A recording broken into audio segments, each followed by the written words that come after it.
My name is Derek Lawson. I'm 42 years old. I've spent most of my adult life helping people fix their relationships. I run a private therapy practice just outside San Diego. I've worked with married couples, survivors of abuse, even veterans dealing with PTSD. But nothing in my training, nothing in my 2 psychology degrees, prepared me for the woman I loved. Because the betrayal that almost destroyed my life didn't come from a stranger. It came from someone I had trusted with everything, my heart, my home, and unfortunately my secrets. It started on a Wednesday morning. I woke up, made myself some black coffee, and sat down to review some client files before my first appointment. My phone was blowing up with notifications. Texts. Missed calls. Mentions on Instagram. At first, I thought something terrible had happened. A tragedy. But no, it was worse in a different way. My ex-fiancée, Jessica, had posted a video on TikTok. It was just under 2 minutes long. In it, she cried softly to the camera, describing a narcissistic man she once dated, someone who controlled her voice, who used psychology to manipulate and gaslight her into silence. She never used my name, but the apartment in the background was mine. The timeline fit perfectly. And worst of all, she included actual audio clips from private conversations between us. On her own TikTok page, the one with 200,000 followers, she called the video, "How I Survived a Therapist." It already had 1.3 million views by the time I opened it. My hands were shaking. Not from fear, not yet, but from confusion, from disbelief. I had never laid a hand on Jessica, never yelled at her, never humiliated her in public or private. I had supported her during a layoff, offered to help with her podcast, and even encouraged her when she wanted to start a women's wellness brand. So why was she doing this?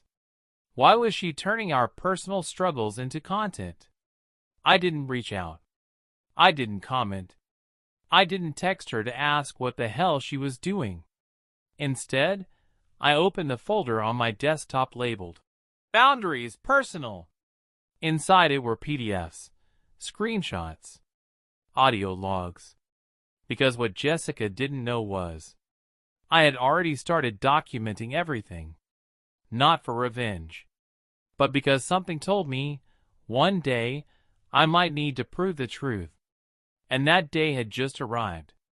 I met Jessica 3 years ago at a professional development seminar in Santa Barbara. She was giving a talk on branding for wellness businesses, poised, confident, and almost magnetic. I remember the way she smiled when she spoke, like she knew exactly how to hold a room without trying. Afterward, I walked up to thank her for the session. I told her I was a therapist looking to update my practice's online presence. She laughed and said, "You're my dream client." We exchanged business cards. She emailed me that night. What started as a few website redesign ideas turned into late-night phone calls. A month later, we were having breakfast every Saturday. 3 months in, we were inseparable. Jessica had this way of making life feel cinematic. She loved routines, morning matcha, lavender oil on her wrists, journaling by candlelight.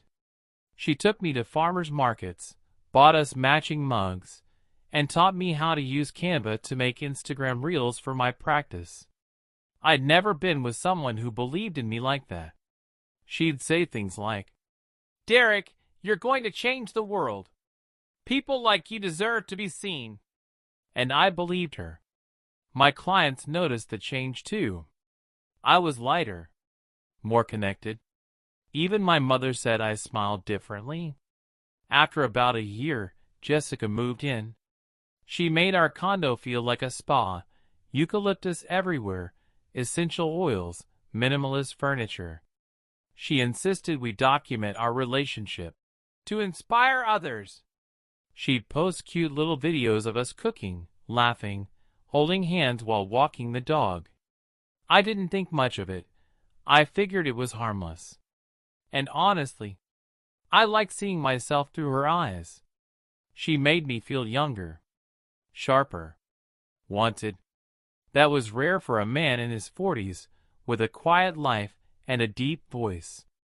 But every so often, there were little moments. Moments I brushed off. Like the time I asked her not to film our argument about finances, and she said, "You always want to hide the messy parts. People need to see the real us." Or the night she posted a caption saying, "Trying to love someone who doesn't know how to receive it is its own trauma." When I asked who she meant, she said, "Not everything's about you." She was right, of course. I was guarded. I did struggle with vulnerability. Years of hearing people's trauma can make you emotionally efficient, but not always emotionally open. So I chalked it up to a rough patch. I doubled down. Took her on a weekend getaway to Big Sur. Bought her that rose quartz necklace she always stared at on Etsy. Told her, "I know I'm not always easy to love, but I love you." And she smiled, kissed my forehead, and said, "Then let's build something that lasts." For a while, I believed we were. The truth is, we did have good days. We'd lie on the couch watching documentaries. She'd read journal articles and ask me questions like, "Why do women stay in emotionally unavailable relationships?" We debate feminism, mental health, cancel culture. She loved to ask deep questions and post our convos as mini podcast clips. I never said no, not once, because I thought that's what couples did. They supported each other's passions. Looking back now, I realize how much access I gave her to my thoughts, my work, my clients, my boundaries. She helped me write blogs. She answered my business phone sometimes. She even created a Canva template that quoted my therapy tips and posted them from her account. I didn't mind. If anything, I was proud. We were building something real. Or so I thought. I remember one evening in particular. We were on the balcony, sipping wine, and she looked at me, real serious, and said, "If we ever break up, promise me we'll never talk badly about each other online." I laughed, said, "What kind of people do that?" She didn't laugh. She just said, "People who forget who watched them love each other." I didn't think about that moment again for a long time. Not until she made me the villain in front of 500,000 strangers. It didn't fall apart all at once. It started with small things. The kind you want to ignore, because admitting they matter means admitting something might be wrong. Jessica began sleeping with her phone under her pillow. That wasn't like her. She used to leave it plugged in across the room. Said EMF waves messed with her dreams. But now it was always on her, even in the bathroom. Locked, silent, face down. At first, I chalked it up to anxiety. She'd been trying to grow her online coaching business, and I knew the pressure was getting to her. So I said nothing. But I started noticing other things too. She began taking more wellness retreats, sometimes last minute, sometimes out of state. She told me they were for collabs with other women creators. And again, I believed her. I wanted to. But when I offered to come along, just to support her, she got defensive. Said I was invading her process. Then came the financial stuff. One morning, I checked our joint credit card and saw a $468 charge at a hotel in LA. That wouldn't have surprised me, except Jessica had told me she was staying at her friend Natalie's place in Pasadena that weekend. I asked her about it. calmly. No accusations. She looked at me for a full 10 seconds before replying. "You're tracking me now?" I said. "No, Jess.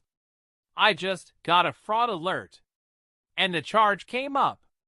She rolled her eyes, walked away, and mumbled, "You're exactly the kind of man I warn women about."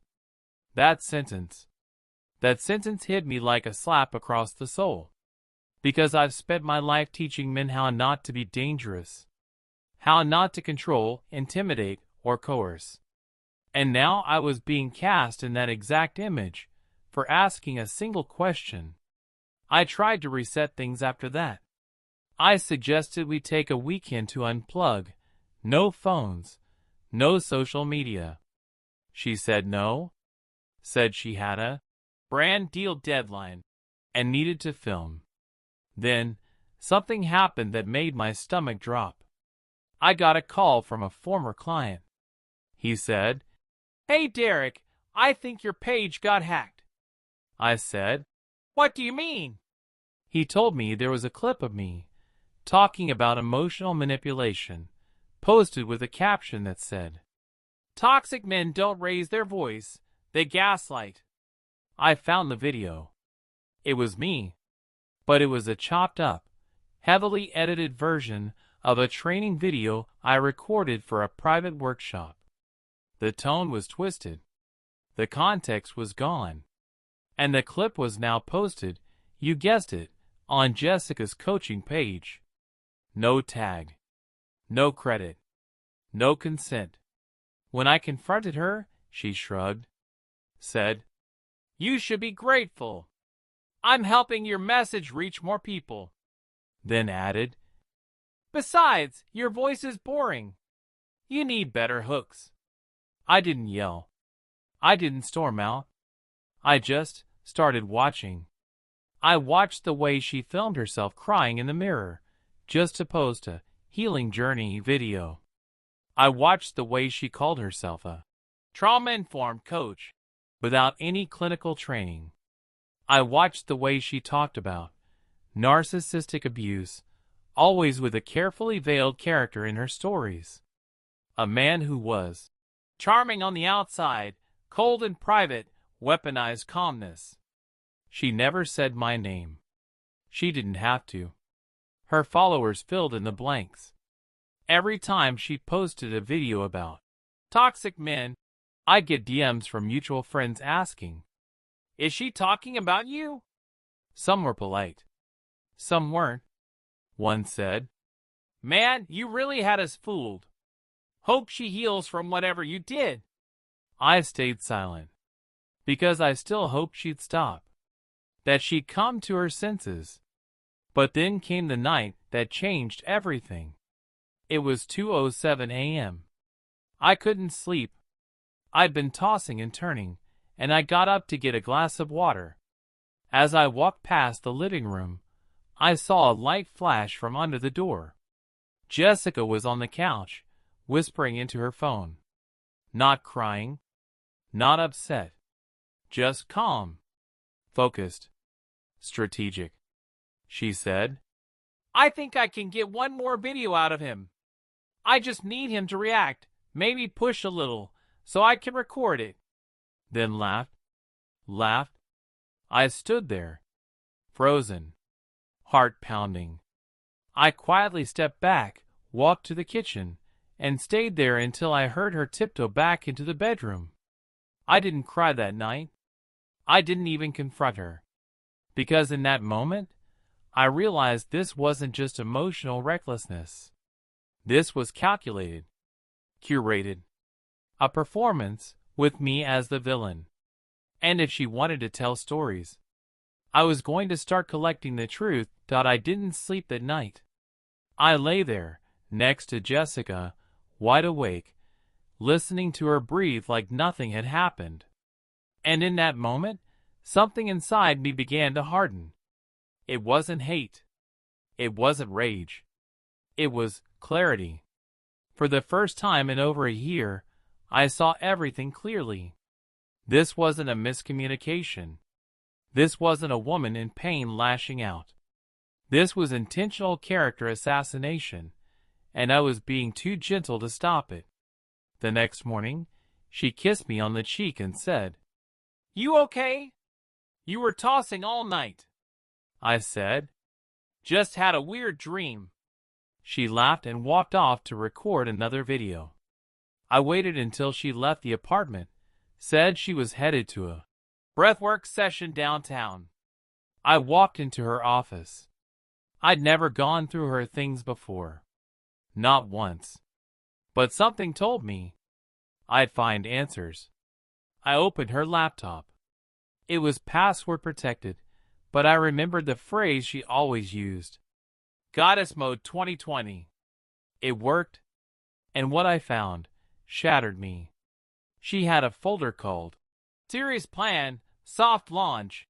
Inside were scripts. Literal scripts, like episodes. Each one titled like a TikTok part series. Healing from Emotional Oppression, Part 1. When he gaslit me after I cried. Why I stayed until I didn't. Each file had talking points, time codes, even suggested filters and music cues. But that wasn't the worst part.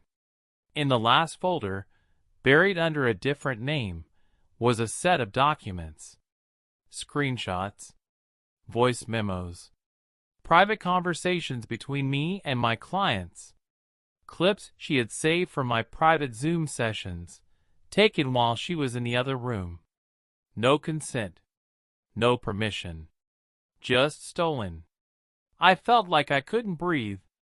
These weren't just invasions of privacy. They were violations of my license, my ethics, my entire identity as a therapist.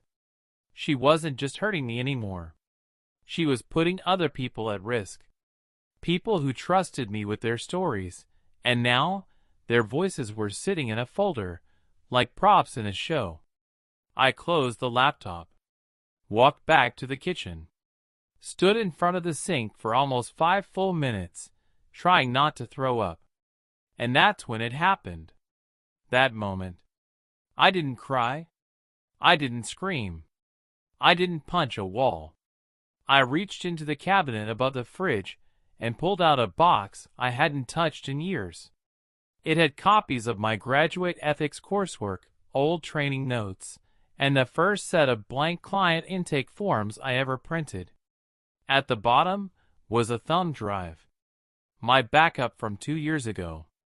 And I thought to myself, if she wants to turn this into a performance, then I'm going to build my own record. That night I began. I started downloading every video she had posted with even the faintest reference to me. I opened a Google Doc and began writing a timeline. I pulled up old emails, invoices, receipts, anything that tied her to the misuse of confidential materials. I wasn't plotting revenge. Not yet. I was preserving the truth. Because I knew what was coming. She was going to post more. She was going to get bolder. She was going to twist things until even I couldn't recognize them. But what she didn't know was that I was no longer reacting. I was preparing. And once I was ready, she'd be the one who didn't see me coming. From the outside, nothing changed. Jessica kept posting. She kept crying into her front-facing camera. She kept referencing emotional warfare and manipulative therapists in her content, always vague, always carefully worded. But inside our apartment, I had changed completely. I stopped responding emotionally. I stopped trying to explain or defend myself. I became cold, focused, intentional. Every time she posted something, I saved it. I created a secure cloud folder organized by date, post type, and caption. I used an app to download high-resolution screen recordings, complete with metadata and timestamps. I pulled every comment that referenced my name or our relationship, especially ones where she liked or replied. I also opened a second Gmail account, one she didn't know about. I used it to contact 2 things: My attorney. A digital forensics expert. The attorney, David Bloom, was a calm, calculated man. Older. Sharp. The kind of guy who didn't blink unless it served a purpose. I told him everything. Laid it all out, without exaggeration. He listened carefully and said, "You may have a multi-pronged case. Defamation, breach of confidentiality, and if she posted anything involving client content, HIPAA violations. We're going to take this slow, but we'll take it clean." He instructed me to keep my composure. No confrontation. No legal threats. No social media activity. Just collect. Watch. Document. He said, "The quieter you are, the stronger your position becomes." I followed every word like scripture. The digital forensics expert, Maya, was even more methodical. She reverse-searched every post Jessica made, confirmed original upload times, pulled deleted drafts from Jessica's old public Dropbox account that she forgot to scrub. She even retrieved cached metadata from Google that proved Jessica edited audio clips to make me sound controlling, splicing phrases I said in unrelated sessions. With every piece of evidence I gathered, my fear melted into control. Not arrogance. Control. I built a spreadsheet with hyperlinks, summaries, and correlating proof. The caption where she said, "I once loved someone who monitored my every move." I matched with her own calendar invite showing she requested my location during her retreats. The voice memo where she claimed I refused to let her post her content. I had screenshots of me helping her draft captions for her, healing videos. But the most important piece was the client audio. Jessica had unknowingly committed a serious crime, not just unethical behavior. She had posted pieces of actual therapy sessions, redacted, yes, but still tied to my voice, my name, and my practice. And even if she didn't name the clients, intent to monetize confidential material is enough for disciplinary action, and in this case, legal exposure. I contacted 3 of the clients whose voices I recognized. I was terrified. What if they blamed me? What if they didn't believe I hadn't leaked it? But all 3 said the same thing. They were shocked, and angry, and willing to provide statements. One of them, Sarah, said, "I trusted you. I still trust you. She violated both of us." I cried that night, not from sadness, but from relief, because I finally knew I wasn't crazy, and I wasn't alone. I shared everything with David. He added the new material to our case file and quietly began drafting a civil lawsuit. The charges? Defamation, intentional infliction of emotional distress, invasion of privacy, breach of confidentiality, misappropriation of likeness. David also reached out to a judge to file a preliminary injunction to prevent her from deleting or altering any more posts. He said, "You don't go to war with rage. You go to war with receipts." The next few weeks were a blur of silence. Jessica kept filming, kept painting herself as a survivor. She started selling digital guides on how to identify covert emotional abuse. She launched a coaching program called Reclaiming Voice. The irony was enough to make me nauseous. But I kept quiet. I came home, ate dinner, said little, slept lightly. And then, one morning, it arrived. A thick manila envelope on our doorstep. Inside, the official court summons. Jessica wasn't just being asked to stop. She was being sued.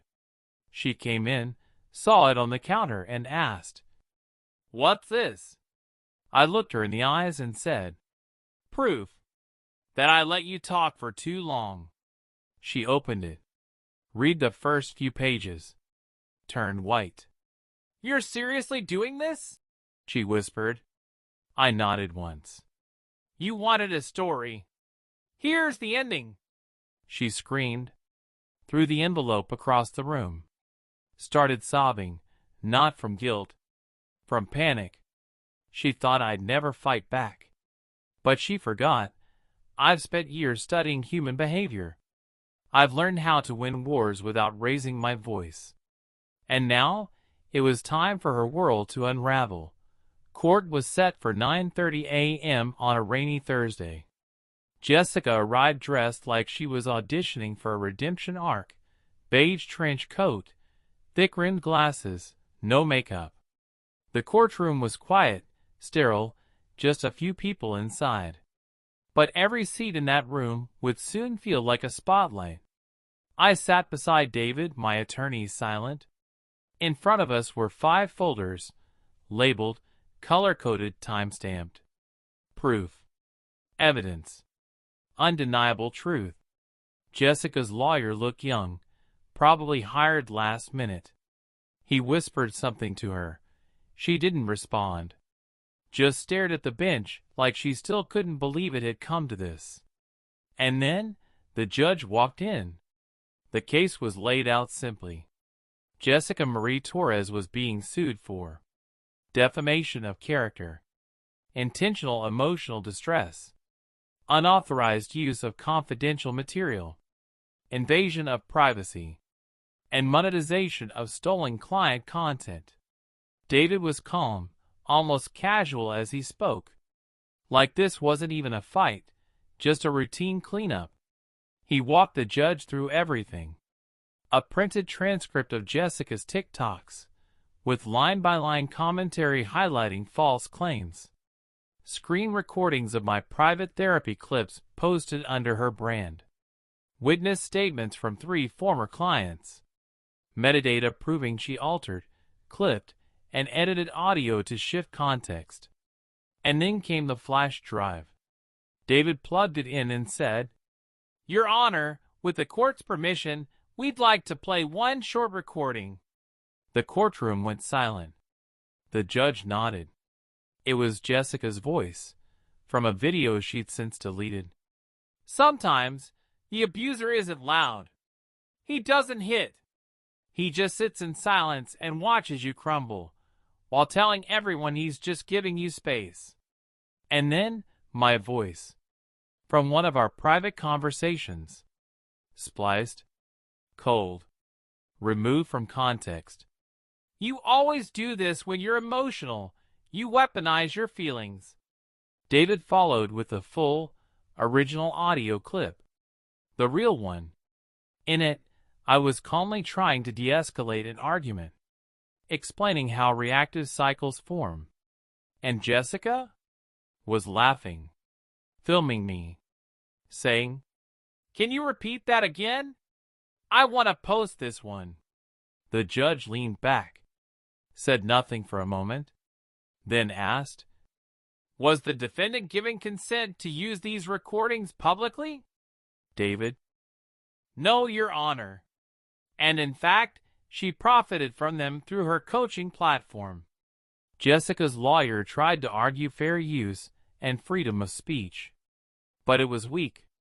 There were contracts, timestamps, text messages, all of it pointed to deliberate misrepresentation. Then came the client statements. Each read aloud. Calm.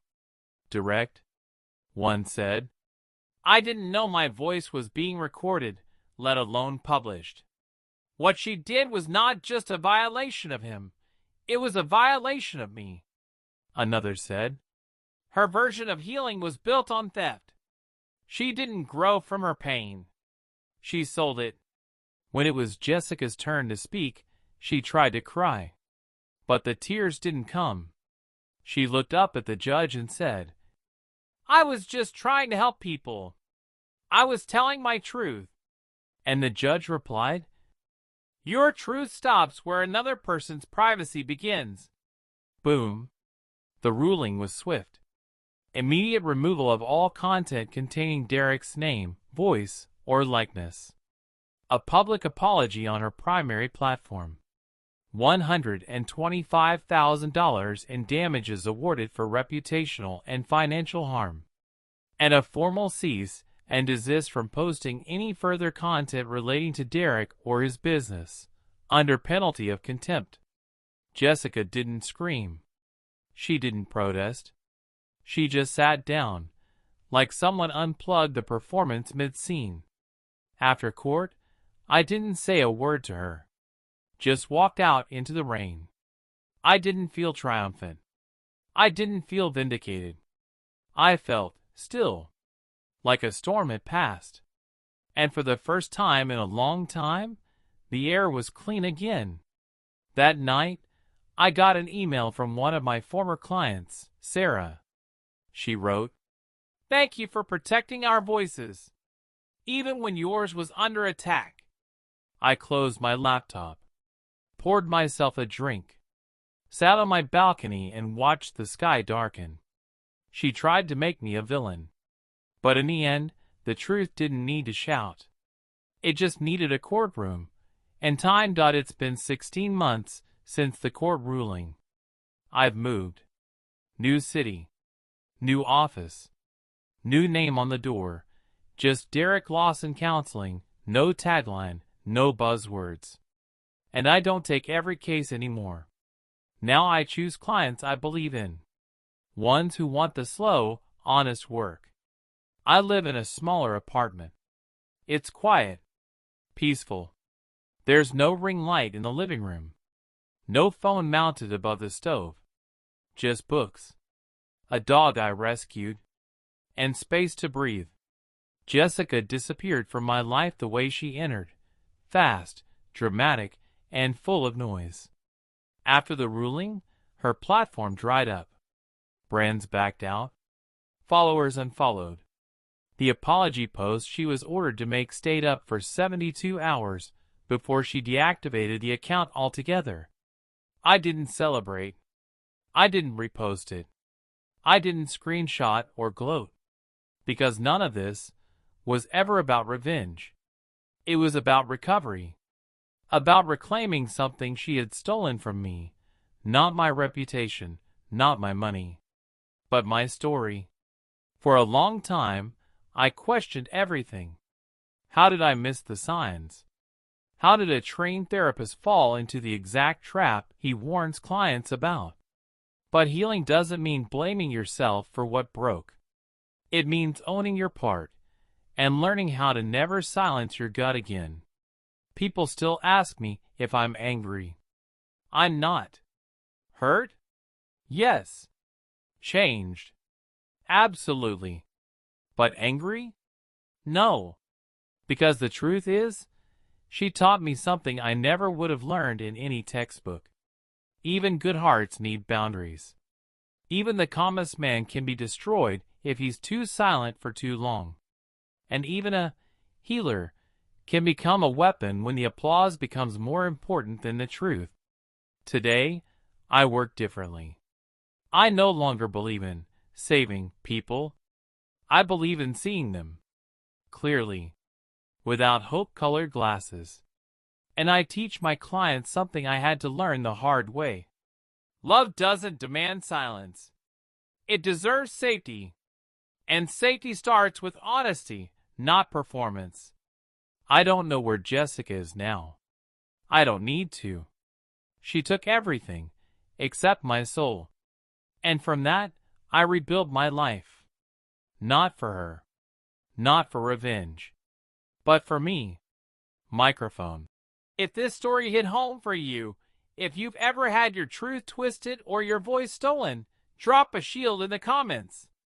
You're not alone. We see you. We believe you. And more stories like this are coming soon.